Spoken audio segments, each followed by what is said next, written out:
तो आज हम आपको एक ऐसे शख्स से मिलाएंगे, एक ऐसे शख्स का इंटरव्यू करेंगे जिसने यूके में एक ब्रिटिश लड़की के साथ शादी की थी और जिसके तहत उसको नेशनैलिटी मिली या वो किस तरह वो यहाँ पे रह रहा है और आया कि उसको मज़ीद वीज़े की ज़रूरत है या नहीं है। तो आज सब चीज़ें जो भी आपके साथ हम लोग डिस्कस करेंगे वो रियलिटी बेस होंगी। एक ऐसे शख्स के साथ हम आपका तारुफ करवाएंगे, उनसे बातचीत होगी, उनसे हम क्वेश्चन करेंगे और वो सारे क्वेश्चंस रिलेटेड होंगे ब्रिटिश मैरिज से। तो आया कि हम किसी ब्रिटिश, किसी आयरिश या किसी स्कॉटिश या किसी वेलिश लड़की के साथ जो यूके की रेजिडेंशियल हो, जिसके पास यूके का नेशनैलिटी हो, सिटीजनशिप हो, उसके साथ शादी करते हैं। कितना अर्सा हमें उनके साथ रहना पड़ता है कि हमें नेशनैलिटी मिल जाती है या सिटीजनशिप मिल जाती है या हमें पासपोर्ट यूके का मिल जाता है। तो सब चीज़ें हम इस व्लॉग में आप लोगों के साथ शेयर करेंगे। मेरे साथ है मेरे बहुत ही अजीज़ दोस्त जियान पटनायक और आज हम इनसे कुछ क्वेश्चन करेंगे, कुछ सवालात हम इनसे करेंगे जिनके हमें जवाब रिक्वायर होंगे।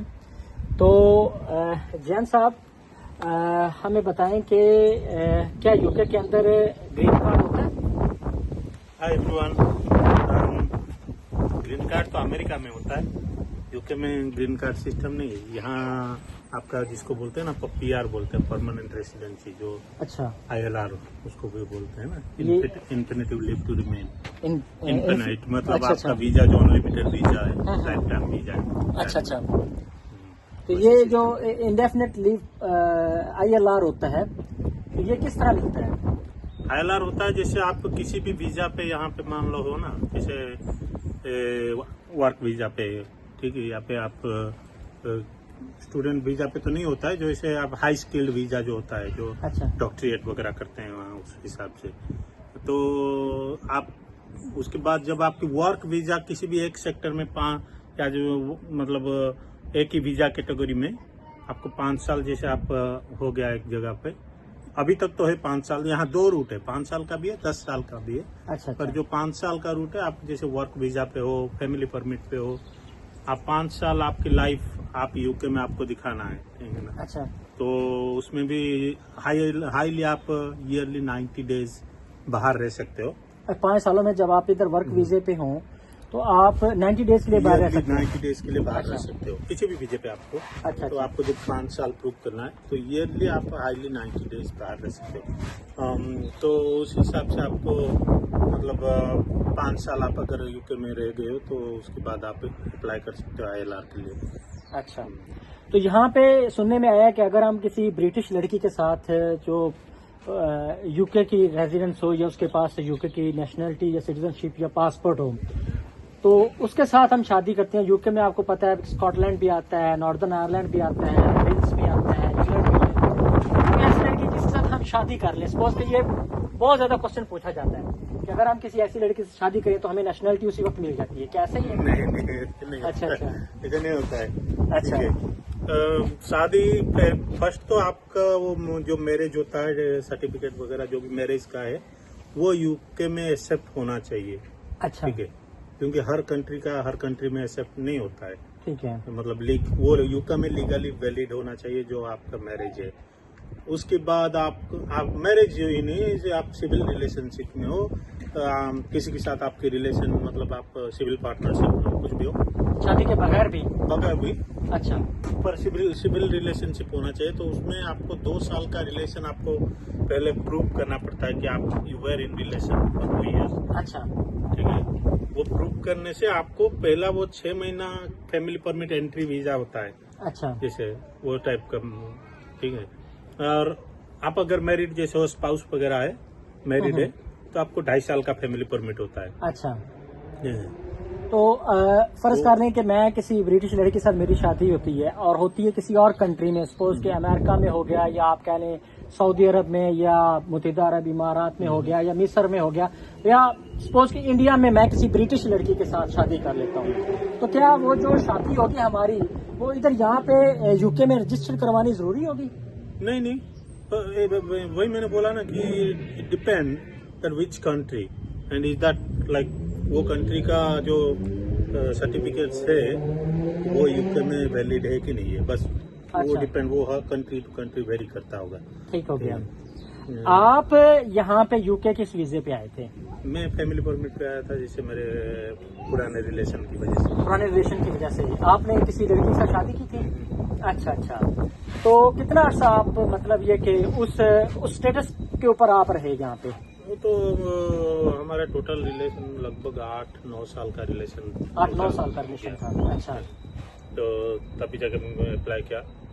तभी मैंने अभी तक सिटीजनशिप छोड़ने को सोचा नहीं, तो सिटीजनशिप के लिए अप्लाई नहीं किया। अच्छा अच्छा। बाकी आप आपके पास सिटीजनशिप किस कंट्री की है? इंडिया का। अच्छा, आप इंडिया की। लेकिन इंडिया का तो रूल है कि आप एक ही सिटीजनशिप रख सकते हैं, या तो आप ब्रिटिश सिटीजनशिप होगी या इंडियन होगी। तो मेरा इंडिया नहीं है ना, मैंने छोड़ना नहीं इंडियन, तो ब्रिटिश सिटीजनशिप लेना ही नहीं है। ले भैया, अजीब बात है कि एक बंदे पास अपॉर्चुनिटी है, उसको मैं कहता हूँ कि गॉड ने एक मौका दिया है कि वो यूके की सिटीजनशिप ले सकता है, लेकिन वो चाहता है कि जी मैंने यूके की सिटीजनशिप नहीं लेनी है, मैंने इंडियन ही रहना है और इंडिया की नेशनलिटी मैंने अपने पास रखनी है। इसको पेट्रियोटिज्म भी कहते हैं। मैं अप्रिशिएट करता हूँ आपकी क्या करना है, मैं यहाँ रह सकता हूँ, काम कर सकता हूँ, है ना। सिटीजनशिप के लिए क्या, सिटीजनशिप लेना है तो मुझे फिर स्वेर इन करना पड़ेगा ना, long live king queen whatever. अच्छा अच्छा अच्छा। तो वो नहीं करना है ना मुझे। यानी आप ट्रू इंडियन ही रहना चाहते हैं। अच्छा, ठीक हो गया। I am Indian by birth by heart. Alright, that's good. देख लें तो।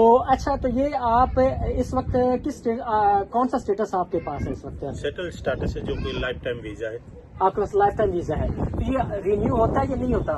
वो मेरे को अभी कार्ड इशू हुआ है ना, अच्छा। तो कार्ड का वैलिड होता है 10 साल। जैसे आपका डीएल होता है 10 साल 12 साल बाद चेंज करना पड़ता है। अच्छा। कार्ड चेंज करना पड़ता है, वैसे ही कार्ड का एक वैलिडिटी है, उसके बाद चेंज करना पड़ेगा कार्ड।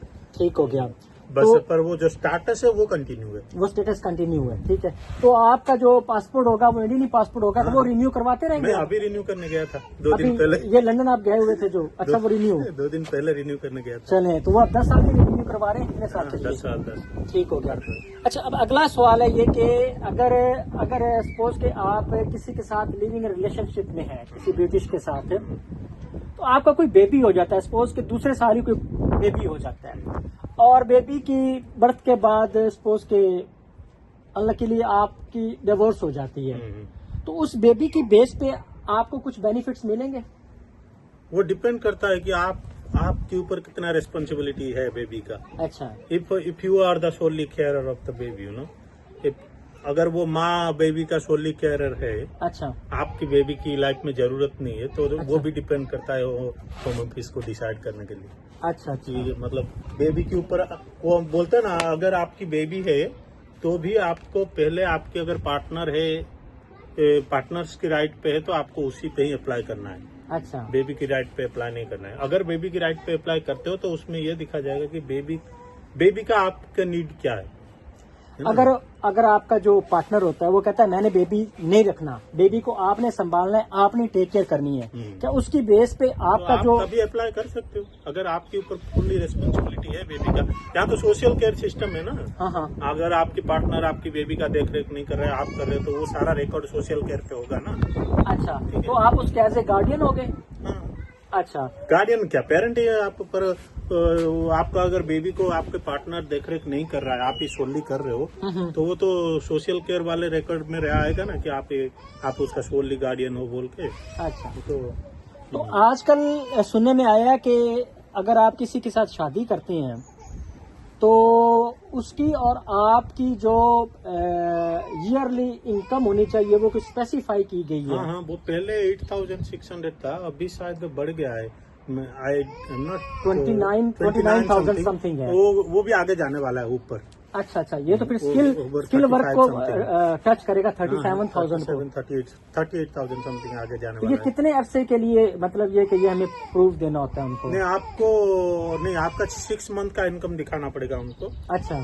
और बैंक स्टेटमेंट वगैरह, आपके income pay slip, bank statement, ये सब के हिसाब से, अच्छा। उस हिसाब से। और उसके बाद नहीं तो आपका डिपॉजिट होना चाहिए, वो तो बहुत होता है डिपॉजिट। जी जान साहब, जरा हमें ये बताएं कि अगर आपका बेबी होता है यहाँ पे यूके में, आप ILR पे हैं, यूके में आपका बेबी होता है, तो उसका क्या स्टेटस होगा?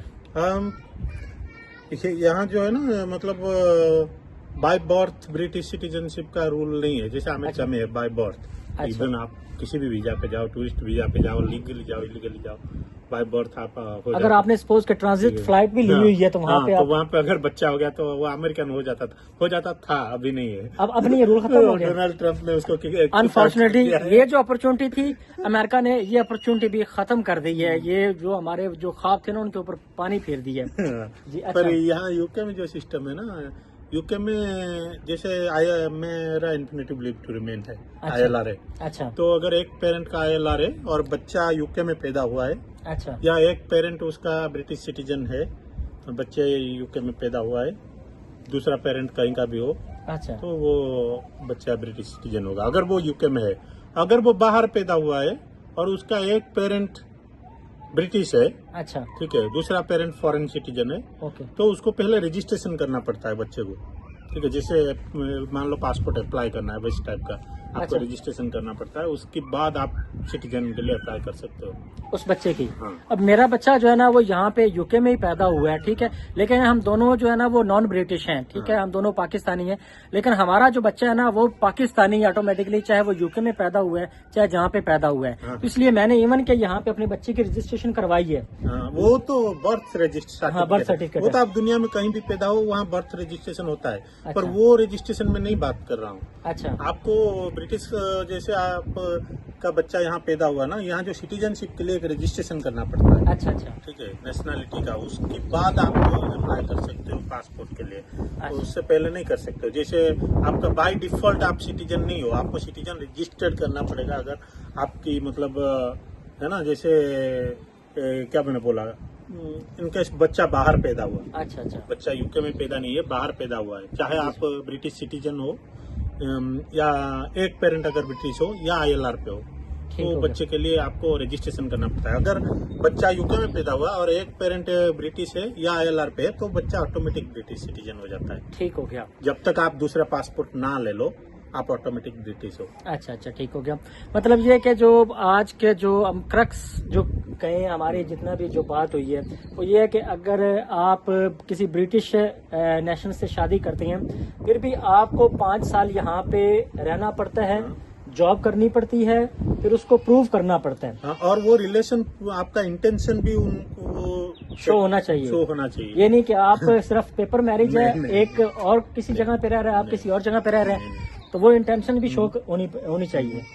ठीक हो गया। तो उम्मीद करता हूँ आपको ये व्लॉग अच्छा लगा होगा और रिक्वेस्ट है कि आप दोस्तों के साथ इसको शेयर करें, लाइक का बटन दबाएं, कमेंट और सब्सक्राइब करें। बहुत शुक्रिया।